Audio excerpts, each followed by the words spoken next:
Hello everyone, this is Maz.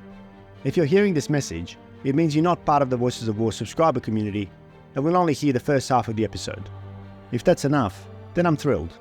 However, if you're looking to dive deeper into the complexities of war, please consider subscribing to our private feed by using the link at the top of the show notes. By doing so, you'll gain access to all of our episodes, the ability to ask follow-up questions, and will become part of an exclusive community that makes this show possible. I hope you'll make the decision to join us today.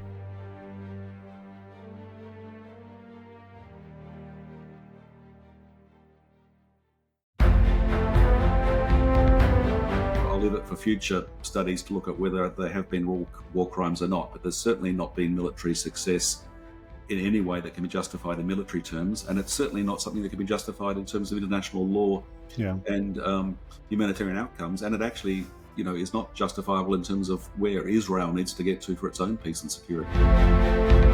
We are in the middle of an information war, not just fog of war, but deliberate exchanges of disinformation from all the sides. But you can't say that when you've got near on 12,000 people dead and 5,000 of them are children, that is somehow proportionate to the threat posed and somehow is a price that needs to be accepted. I also worry that this will fuel another cycle of global terrorism involving, yes, jihadi groups, but also perhaps somehow energizing far-right groups and other groups. My guest today is Professor Greg Barton, who is a prominent Australian academic specialising in global Islamic politics with a particular focus on countering violent extremism. Greg's academic career spans roles at Deakin University, where he is currently based, the Asia Pacific Centre for Security Studies, and Monash University. Greg's expertise, particularly in the context of Islamic thought, positions him as a leading voice on issues of terrorism and extremism, as well as the development of interventions to counter them. As a prolific author, Greg has contributed significantly to academic journals and books, offering deep insights into the convergence of religion, politics, and societal challenges. This is Greg's second appearance on the show. Last time he joined me was on episode 81, where we discussed the process of radicalization generally. On that occasion, we used the Russian invasion of Ukraine, the COVID pandemic, as well as far-right extremism as the vehicle for our discussion. Today, Greg joins me for a follow-up with a particular focus on the events unfolding in the Middle East and their impacts globally. Greg, welcome back to the Voices of War. Great to be back. Thanks very much, Maz. Now, I'll create a link to our previous episode in the show notes. So for anybody who hasn't come across your work, they can go and listen to that and get a much deeper sense and background of your career and how you've come to do what you do. But perhaps it might be useful for those listening now to just give us a kind of quick wave tops of your career to date and what you've been working on.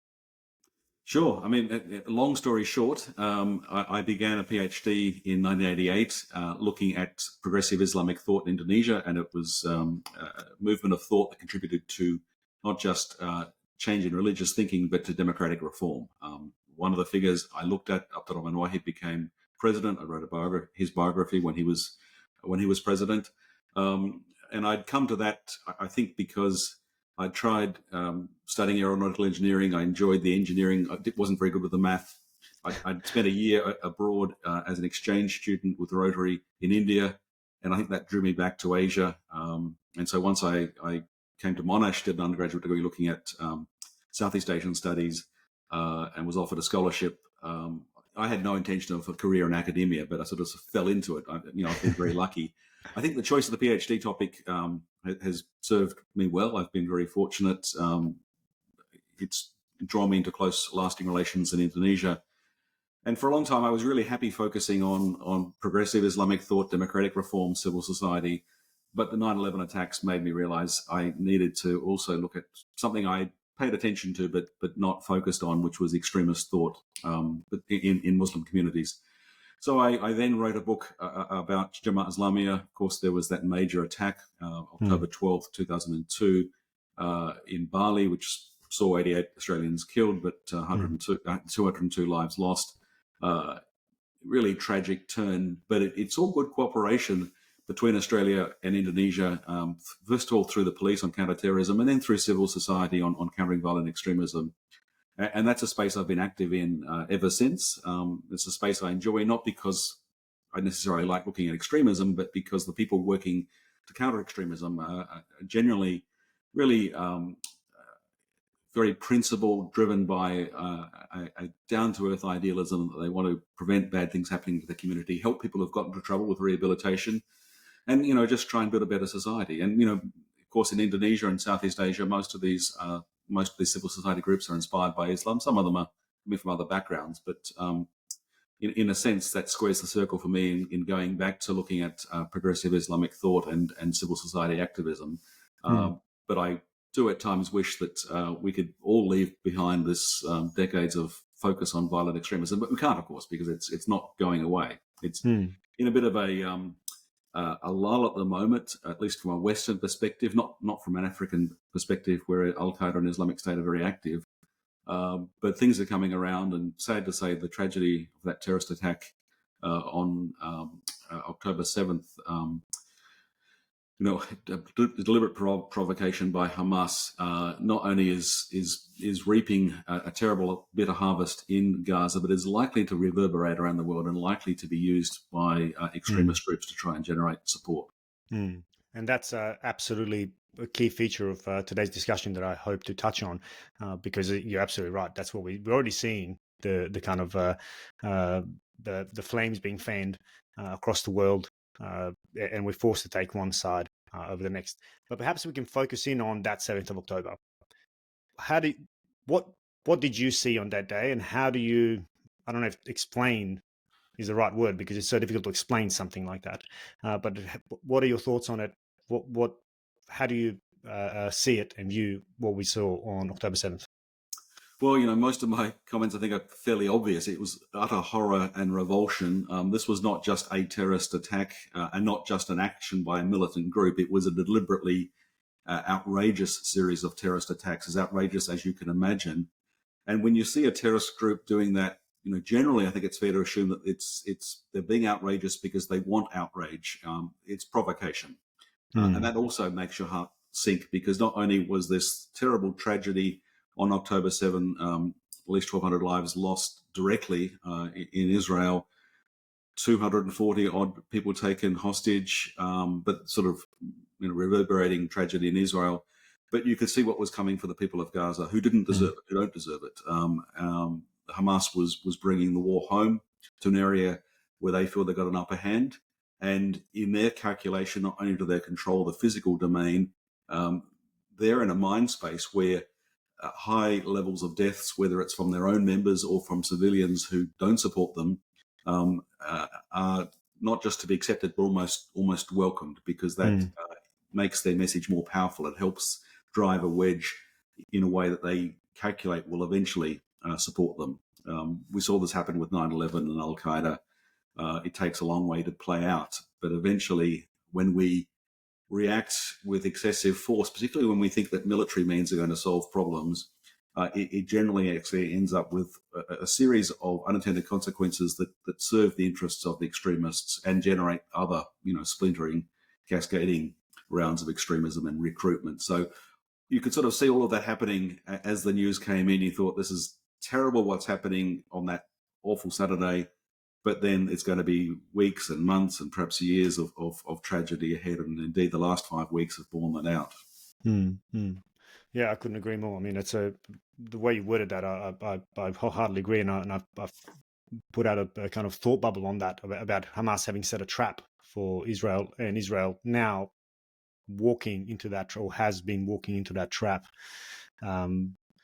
completely.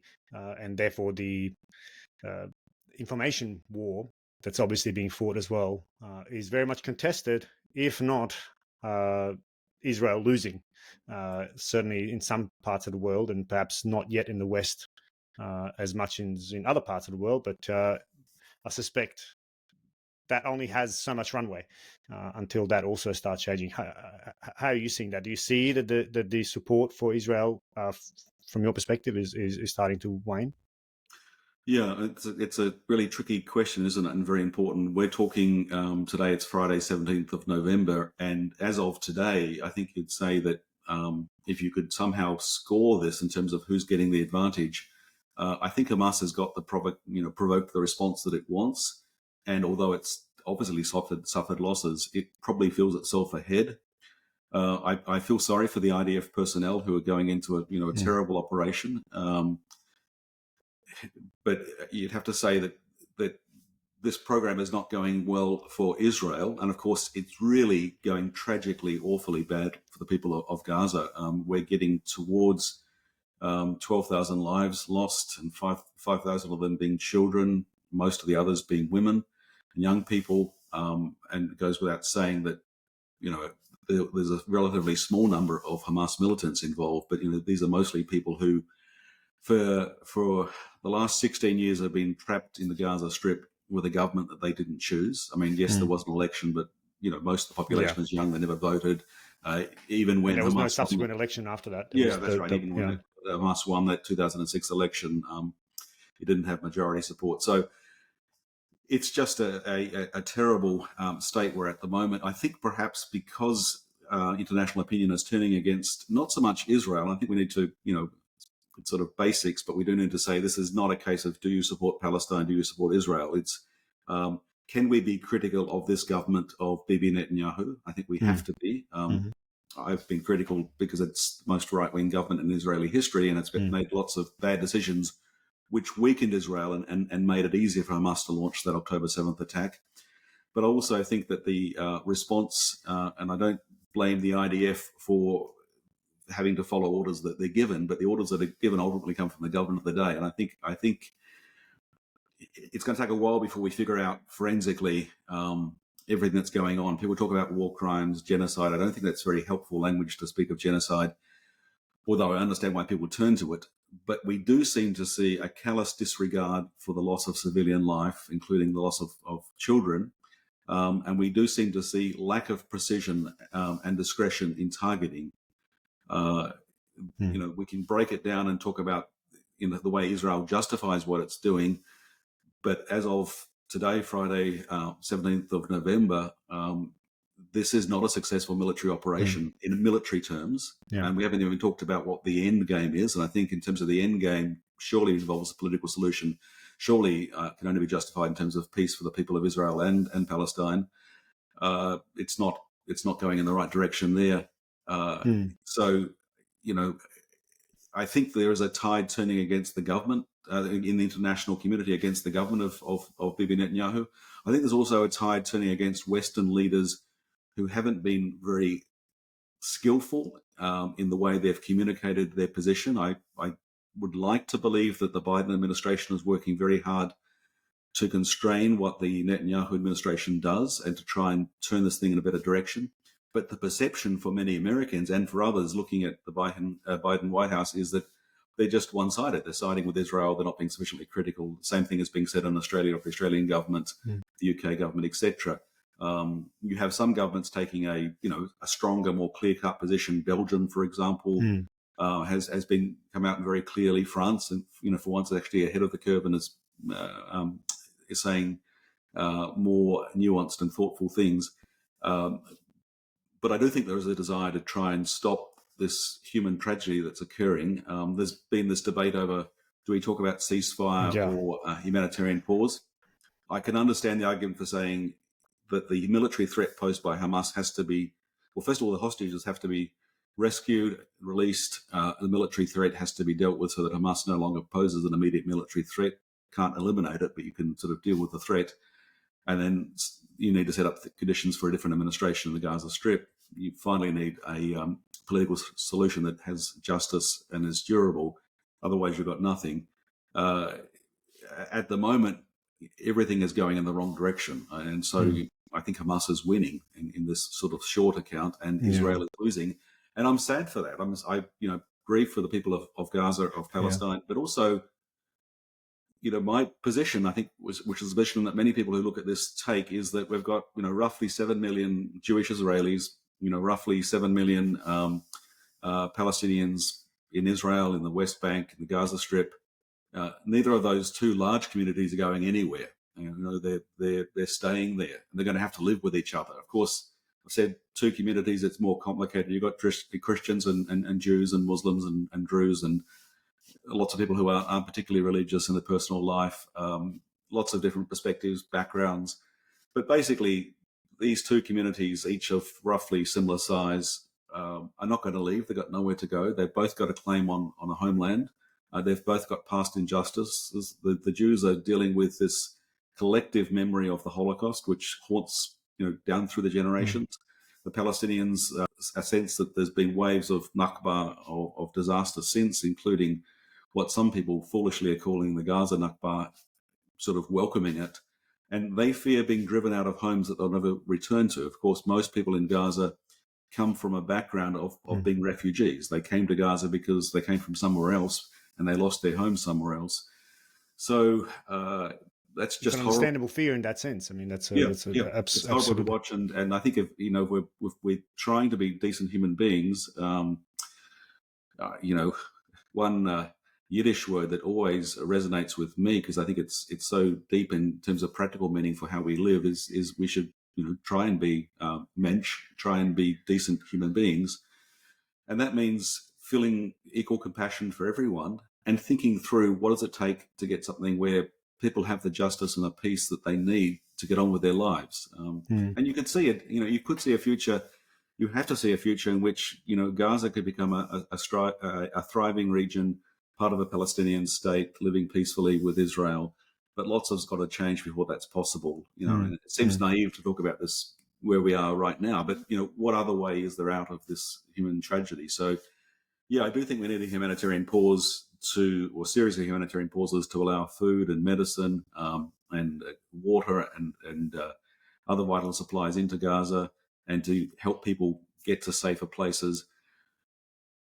But I can see that the military operation in some form will need to go on. It can't go on as it's currently been going on. That's just not acceptable. I'll leave it for future studies to look at whether there have been war crimes or not. But there's certainly not been military success in any way that can be justified in military terms. And it's certainly not something that can be justified in terms of international law and humanitarian outcomes. And it actually is not justifiable in terms of where Israel needs to get to for its own peace and security.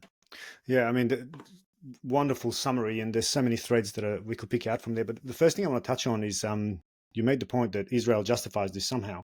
And then perhaps more crucially, it is countries like the US, Australia, UK, who then also justified somehow. How are we able to justify this? And especially when it's not even, I mean, it is still happening in Ukraine, that Russia is decimating civilian areas that we are condemning writ large as a global community, maybe not global, but certainly as a Western community. But in this instance, when we're watching perhaps even greater attrition of infrastructure and human life in proportion to the size of Gaza versus Ukraine, but we're somehow letting it slide. So firstly, how does Israel justify what it's doing? But then more pressingly, to the Western audience at least, how does the West do it? I think we've got to break down what's actually happening. I mean, we are trapped by binary thinking in this regard. Do you support Palestine? Do you support Israel? Yes. Does Israel have a right to defend itself, etc.? Yeah. Is this the fault of Hamas? It's not binary. I mean, yes, Hamas provoked this current round on October 7th with a deliberately outrageous series of terror attacks. Of course, Hamas hasn't come out of a vacuum. That situation, there's a whole long backstory there that we need to unpack. It's not binary. In terms of Israel's right to self-defense, yes, every sovereign nation has a right to self-defense. And more than that, Israel has an obligation to defend itself, to look after its people. I think the problem is what it's doing is not good for its self-defense and is not working towards medium and longer term good. And in the short term, I think there's a serious question of whether there is war crimes or excessive indiscriminate military force. I know that has to be resolved technically. We need to have all the evidence. We are in the middle of an information war, not just fog of war, but deliberate exchanges of disinformation from all the sides. But you can't say that when you've got near on 12,000 people dead and 5,000 of them are children, that is somehow proportionate to the threat posed and somehow is a price that needs to be accepted. It's a very different for a military objective, and that's for a military objective. that's Yeah. the debate is so confused about proportionality, in my view, because people are talking about, eye for an eye. Well, no, that's not what proportionality is, to achieve a military end state. So is the cost you're paying for the lives of civilians worth the military success and ultimately achieving a just peace worth it? Not, is it, does it meet the eye for an eye? Sorry to interrupt you, but it's just a point that I feel like I need to pick up on, because No, there's so much absolutely. confusion about that out And of there. course, there's a lot of discussion at the moment, and I've listened to international lawyers speak about this, and I find that their line convincing. The line is that for many international law experts, that although when you are faced with a situation that Israel is faced with, and you have to go into a territory like Gaza, and you have to go after a group like Hamas, yes, they are using human shields. Yes, they are hiding behind infrastructure like hospitals, although, as we know with the Shifa, it's not really clear exactly what's what. Yeah. I think Israel faced a massive intelligence failure with the October 7th attack, partly because they misunderstood Hamas, and Hamas was able to use that, sort of great, magic sleight of hand trick of distraction and deflection. And I think perhaps that's happened with the IDF's operational intelligence. They think that Hamas is operating one where, they say Hamas has got a headquarters at Ashifa Hospital. It's likely that Hamas is deliberately playing with them to make them look foolish and undermine their credibility. But that aside, even if you find a location, Hamas is there, civilians are there, international law, as it's being explained, requires some really compelling cases before you start to use force in that setting. And it's not, there's no sort of binary, yes, you can do it, no, you can't do it. It's a constant sort of assessing of when can you use this weapon in this way. The Western coalition involvement in the global war on terrorism saw lots of mistakes made, and I think lots of war crimes.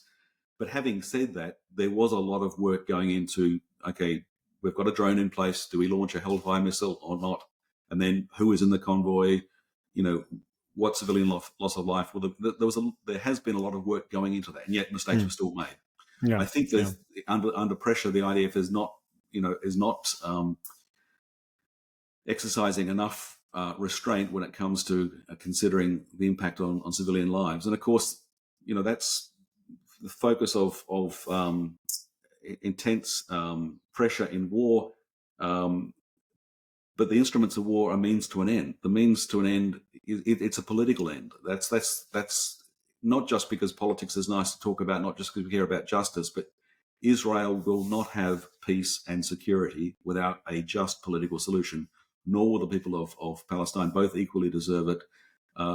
Yes, there's a time when you use military instruments, but when it comes to terrorist provocations, generally this is when the terrorists win and we lose. And that's what appears to be happening at the moment in Gaza. So I think we'll learn more, and it'll be in a better position to make judgments of the exact nature of mistakes. But clearly, mistakes are being made.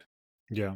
I particularly like the fact that you keep reinforcing the point that it's about, it has to be a political solution. And again, our beloved Clausewitz will tell us that. And I sort of want to say Clausewitz in air quotes, because his quotes are thrown everywhere and we keep talking about it, but it doesn't seem to register when it matters that it is about politics, that war is an extension of politics, and therefore we need to come back to politics. Because as you rightly point out, there's 7 million roughly on both sides, and neither side will expel the other, completely, to have a homogenous society, whatever that might look like. So therefore there has to be a political solution, lest we keep this cycle of killing going to indefinitely. If I can, I'd really like to focus on Hamas, and particularly with your expertise on Islamic thought. Can you try to explain, at least to me and to our audience, what is jihadism in its concepts, and how does that differ to Islamism? Because we keep hearing these words almost interchangeably, but if my understanding is correct, there are differences, and we should be very careful when we talk about one versus the other. So perhaps you can just take a moment to hone us in on that, and where does Hamas really fit in? Yeah, I think it's a really critical point, Maz, because as I said, there was an intelligence failure, a series of intelligence failure clearly on October 7th that meant the Israelis were caught by surprise. One of the key elements of the intelligence failure was not just that they weren't paying attention, that they were discounting reports that Hamas was mobilizing, and not just that they relied too much on AI-controlled automatic machine guns that were knocked out, as it turned out, by Hamas drones, that they had taken, force strength away from the Gaza Strip and focused on the West Bank. All of those were mistakes. But a big mistake was they said, and this is the danger of groupthink when it comes to intelligence analysis, that Hamas has neither the capacity nor the intention, critically not the intention to attack. Hamas is focused on the business of running the Gaza Strip, and it has political power, and that's what it wants. And the reasoning, of course, is that Hamas had come out of, it's a movement linked to the Egyptian Muslim Brotherhood, which is the source of much of contemporary modern political Islamist thought and social movements, and that Hamas is not an Al-Qaeda or Islamic State type of group that's come from that base of originally thinking in terms of Islamist politics derived from Egyptian Muslim Brotherhood, but then moving on to an obsessive focus on provoking a war in the name of jihad, so that the whole system could be toppled and you can put in place a new system. With the Egyptian Muslim Brotherhood and other Islamist groups around the world, including ones that are operating in Asia and including ones in South Asia that draw heavily on Deobandi Madrasa and Deoband itself in India and Deobandi Madrasa in Pakistan and Afghanistan. There are strong parallels that there is this focus in political Islamist thought of saying we need to be in charge of politics because we need to control law, because we believe that the right kind of law, which is our understanding of Islamic Sharia law, if we apply that solves problems. That's how you deal with crime. It's how you deal with poverty. That's how you get the utopia that we all want. I mean, it is utopian romantic thinking. But for those who follow that path, it's about political means. So I'm not saying that they're ardent Democrats. I mean, very often they're happy to, in the words of the very tricky Prime Minister, previously President Erdogan, they're happy to ride that trolley car, that tram called democracy, and get off when they get to their destination. They're not wedded to democracy. Yeah. Having said that, though, they are generally playing by the rules of the system, trying to build up their base. They do lots of work which is done for political reasons, but also done for reasons of conviction in terms of social welfare, of looking after communities. There's much about what Islamist groups do that needs to be recognised as having social support because it's meeting social needs, and also involving people I think are often motivated by real idealism and trying to do what they understand to make things better. Of course, when there was a great crackdown on the first generation of the Muslim Brotherhood, when Sayyid Qutb was executed by the Egyptian authorities in 1966, he could have gone into exile in Saudi Arabia, followed his brother Muhammad. He didn't. He stayed. As a result, was hanged, became a martyr. Muhammad Qutb and other Muslim Brotherhood members who had gone into exile in Saudi Arabia went through a strange process in which elements of Egyptian Muslim Brotherhood Islamist thought were mixed with elements of extreme Wahhabi thought, but also other political concerns, which gave the foundation of what became Al-Qaeda, of course, which wouldn't have occurred the way it occurred were it not for an opportunity space in Afghanistan. Al-Qaeda had some action in Sudan and had searched around to try and find a place for itself inside the Kingdom of Saudi Arabia. In the end, found an opportunity to grow and develop in Afghanistan. That's where we think of all of these modern Salafi jihadi movements coming from. Of course, Islamic State is a spin-off of Al-Qaeda, as we know, coming out of Al-Qaeda in Iraq. One of the great intelligence mistakes with behind October 7th is the assumption that Hamas was simply an Egyptian Muslim Brotherhood style movement. I mean, austere to the point of, we do know that it has a long history of ruthlessly persecuting its enemies and those that it thought might represent a threat. So nothing nice and soft and cuddly about this group. Throwing people off buildings. Yeah, exactly. Yeah. But what we thought of them as being differently focused than a group like Islamic State, because they already had their state. They sort of had their Islamic State in the Gaza Strip. They didn't call it a caliphate, but that's sort of how it was set up. And they were getting some success, getting support from across the Gulf region, from Qatar and beyond, in terms of business deals. So the Israelis said to themselves, well, our strategy works. We've got this strip locked up on the outside. They're busy on the inside. We can sort of manage this. We can contain it. There was that, awful expression of mowing the grass, to speak about routine sort of crackdowns to, regulate and control the threat of extremism.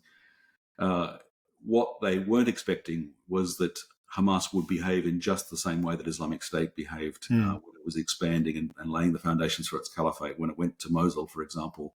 Of course, a difference is I don't think Hamas was, had any operational plans to take territory. It was trying to provoke a response because it wasn't happy with the status quo that it had in the Gaza Strip. It wanted something more. It wanted the IDF to come into the Gaza Strip. It wanted there to be a great confrontation, which would cause them to lose a lot of their own force strength, but would ultimately see a wedge driven that would see their movement gain support. What they hoped to gain beyond what they already had in the Gaza Strip is hard to understand rationally, but I think some of the people behind the attack were looking to go beyond Gaza to influence the West Bank. Some even were looking to influence the greater Middle East. Of course, Hamas has received financial sponsorship from Iran and military equipment. Of course, it was well equipped with that October 7th attack, much better equipped than we could have imagined. So it's a large game at play. We still don't know whether those Iranian handlers, the sponsors of Hamas, were written into the communications ahead of the attack. Probably not. I say probably not because otherwise Israel would have by now attacked Iran, but thought that Iran, somewhat somehow behind it. Yeah. And of course, there is this great concern about this conflict in the Gaza Strip spreading beyond. That's why we have 2 US aircraft carrier flotillas in the East Mediterranean. Pretty extraordinary situation, but there's a great degree of anxiety about this, spreading and going beyond. But there is this mystery that's led to this intelligence failure, that we thought Hamas was one thing. It behaved in a very different way. So it used the tactics of Islamic State. That's why some people are saying Hamas, ISIS, same thing. Well, it's not the same thing. It's a very different beast. But it did use those awful tactics. But for the reasons that Al-Qaeda used the 9/11 terrorist attack method, because it wanted to provoke a response. And that wasn't anticipated. It doesn't make sense that Hamas would do that, because it stands to lose so much and put at risk. And of course, the people of Gaza stand to lose, but that perhaps wasn't a consideration for them. They were prepared to pay that price on behalf of the people of Gaza. It's part of the plan, obviously. Yeah, exactly. Yeah. So there's something strange here. Yes, I think it's still the case that Hamas, the political body, is basically an Egyptian Brotherhood style Islamist outfit that was concerned with power and running stuff and having its own state. But somewhere in the military leadership, there was an appetite for more and a lack of satisfaction with just that political status quo. That doesn't mean that everything we thought we knew about Hamas is wrong. And that's critically important, because when the dust settles, there will have to be negotiation with people who've had some involvement in this, not the militant leaders, but people who were signed up and on the Hamas payroll, which seems like a crazy thing to say. But, where I'm coming to is we need to be cautious of not making the mistake of de-Baathification. In Saddam Hussein's Iraq, any middle-class technocrat, engineer, a professional was a member of the Ba'ath Party because they had to be. You didn't get a choice, right? So you had to go along with the status quo. That's just the way it is. That's the way it is for most of the Middle East most of the time. In the Gaza Strip, yes, the hospitals are run by the health ministry, which is Hamas. And there are people in the political system who weren't read into the attack plans for October 7th, who were then, and perhaps in future will be focused just on political and administrative matters. I don't think we can ever go back to having Hamas left in charge of the Gaza Strip in any form. But I do think out of 2.3 million people, for those who were, making the place work and doing their best to make things work. And we see the, literally heroic efforts of doctors and nurses in the hospitals under siege. Those people, will be needed to play some role in future administration. It won't be under Hamas, but we need to, we need to be careful we don't make the mistake of, once again, thinking in binary terms that it's these guys are all with this group and this group is all this. So I think we now have to say that Hamas is a mixture of competing factions, some of whom were really focused on this literally, Armageddon, end of time confrontation, which they thought would serve their end, just like Islamic State was, just like Al Qaeda was. And they're jihadists. They would be called. That's what we would understand as jihadists, who not are just because they describe jihad as a preemptive use of military force as opposed to a peaceful struggle, but because they believe that they can never achieve their end state without a military, not just military means, but a acceleration towards an end of time confrontation that will change everything. Yeah, and I think that's a really an aspect that we in the broadly speaking secular West, that's rather distant to us, to actually appreciate the fact that some of the commitment is so. I mean, to us it seems absurd, but they expect martyrdom, or that this life is merely transient in order to achieve martyrdom, to then live in eternity as a martyr, as a hero for your people. And I think for us that's something that's a little bit distant, because obviously we value this life because this is the only one we can say with any certainty that we have and that we can enjoy. Anything beyond that is a hypothetical guess at best. Whereas the kind of fundamental principles of jihadism, and correct me if I'm wrong, or I'd like to hear your thoughts on this, is that it is such a deeply embedded philosophy, thought, or way of thinking about the world, that this is merely a transient path towards an eternity far greater than anything that can be right now. Is that broadly accurate as to what jihadism is? That is broadly accurate, Muzz. I mean, of course, we're talking about a product of the second half of the 20th century. So it's a modern movement. Right. Okay. One of the mistakes that commentators make regularly is they talk in terms of centuries-old battles. Of Sunni versus Shia, of Muslims against Jews. Those simplistic descriptions are never historically accurate. I mean, you don't have to go back very far in the Middle East when you had cosmopolitan cities, very diverse populations, large Jewish, whether in Iran, Afghanistan, or elsewhere.